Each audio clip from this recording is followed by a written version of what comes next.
抽血怕怕。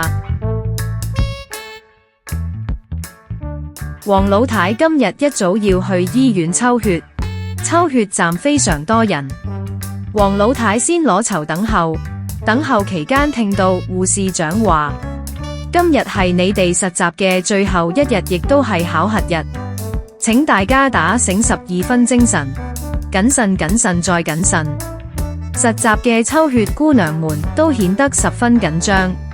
怕痛嘅黃老太聽到後，決定去個洗手間，之後再四圍閒逛一下先返去。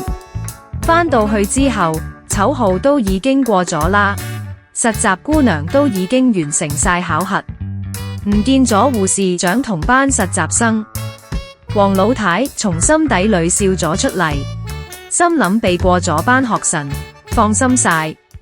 到黃老太抽血嘅時候，護士長突然出現，轉身向後面嘅實習生講：啱啱唔合格嘅同我出嚟補考。